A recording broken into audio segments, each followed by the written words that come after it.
အားလုံးပဲမင်္ဂလာပါခင်ဗျာကျွန်တော်တို့ရဲ့ YouTube channel လေးကနေပြန်လည်ကြိုဆိုလိုက်ပါတယ်ဒီနေ့မှာတော့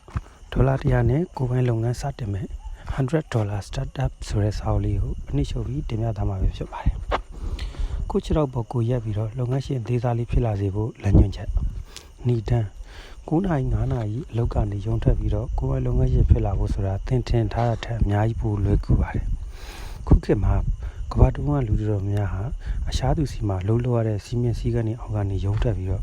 ကိုဝါသနာပါတဲ့လုပ်ငန်းအသေးစားလေးတွေကိုစတင်နေကြပါတယ်။ဒါအသစ်ဆန်းတော့မဟုတ်ပါဘူး။ရှိခေတ်ကလမ်းပြီးသေးတဲ့တွေကကိုပစ္စည်းကိုရောင်းချတာမျိုးနဲ့သဘောတရားချင်းတူပါပဲ။အရင်ဒီအများကြီးမလို့ MBA ပွဲလည်းမလို့အတွေ့အကြုံမရှိလည်းဖြစ်ပါတယ်။သင်လိုအပ်တာရောင်းမဲ့ပစ္စည်းဒါမှမဟုတ်ဝန်ဆောင်မှုဝင်မဲ့သူနဲ့ငွေပေးရှင်မှုစနစ်ဒီ၃ခုပဲရှိရင်စလို့ရပါတယ်အရေးကြီးဆုံးကတော့ကြောက်စိတ်ကိုဖယ်ထုတ်ပြီးတော့လက်တွေ့စတင်ဖို့ပါခန့်တစ်ဝါသနာပါရုံနဲ့မလုံလောက်ပါဘူးကျွမ်းကျင်မှုနဲ့ဝယ်သူရှိဖို့လည်းလိုပါတယ်ဝါသနာပါတာကိုလုပ်ပြီးတော့ပတ်စံရခြင်းကြပါမယ်တစ်ဖက်ကပတ်စံပေးပြီးဝယ်မဲ့သူမရှိရင်အဲ့ဒါစီးပွားရေးမဟုတ်ဘဲနဲ့ဝါသနာအစစ်မှာပဲရှိနေမှာတကယ်အောင်မြင်မှုရဲ့လျှို့ဝှက်ချက်ကမိမိဝါသနာမိမိကျွမ်းကျင်မှုနဲ့သူတစ်ပါးရဲ့လျှို့ဝှက်ချက်ဒီ၃ခုစုံတဲ့နေရာကိုရှာဖွေဖို့ပါကိုဝါသနာဓာတ်ရိုက်ရောင်းလို့မရရင်တော့ဖေဘက်ဝင်းကျင်ကဆက်ဆက်တဲ့ဝန်ဆောင်မှုပေးတာမျိုးဥပမာခရီးသွားတာဝါသနာပါရင်ခရီးသွားစီစဉ်ပေးတဲ့ဝန်ဆောင်မှုပေးတာမျိုးကြောင်းလဲစဉ်းစားလို့ရပါတယ်ခန့်နဲ့ဝယ်သူတွေရဲ့တကယ်လိုအပ်ချက်ကိုနားလည်အောင်လုပ်ပါပစ္စည်းတစ်ခုကိုမရောင်းခင်မှာဘယ်သူ့ကိုရောင်းမှလဲဆိုတာကိုအရင်ဆုံးတည်တည်ချာချာသိရပါမယ်လူတွေရဲ့အသက်ကြာမှသူတို့ရဲ့စိတ်နဲ့စိတ်ထားနဲ့ဝါသနာကိုပို့ပြီးတော့အာရုံစိုက်ပါသူတို့တကယ်ပတ်စံပေးပြီးဝယ်ခြင်းရဲ့လားဆိုတာကိုစစ်တမ်းကောက်တာကျွတင်ကြော်ညာကြည့်တာမျိုးလုပ်တင်ပါတယ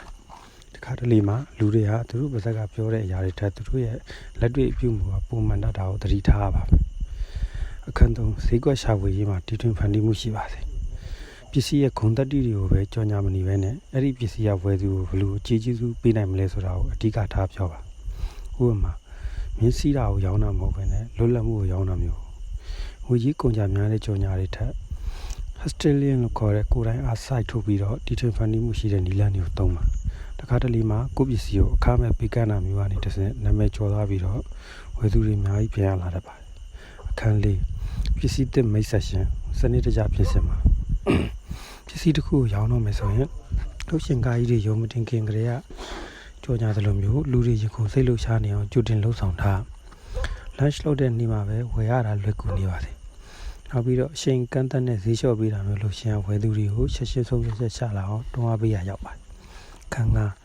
ငွေဝင်ငွေထွက်ကိုအမြဲမျက်စိထောက်ကြည့်။စီးပွားရေးဆိုတာပတ်စံရမှာဖြစ်မှာ။ဒါကြောင့်အသုံးစရိတ်ကိုတက်နိုင်သမျှလျှော့ချရမယ်။မလူအပ်ပဲနဲ့အပေါ်ရန်လှပတွေအတွက်ပတ်စံမသုံးပါနဲ့။ရောင်းအားကိုဓာတ်ရိုက်တက်စီမဲ့အရာတွေမှာပဲရင်းနှီးမြှုပ်နှံပါ။ကိုလုပ်ငန်းရဲ့တနေ့တာရောင်းအားနဲ့အမြဲစစ်ဆေးနေဘူးလို့ပါတယ်။အခန်းလျှောက်အမြဲများရအောင်နေပြီးပါသုံးပါ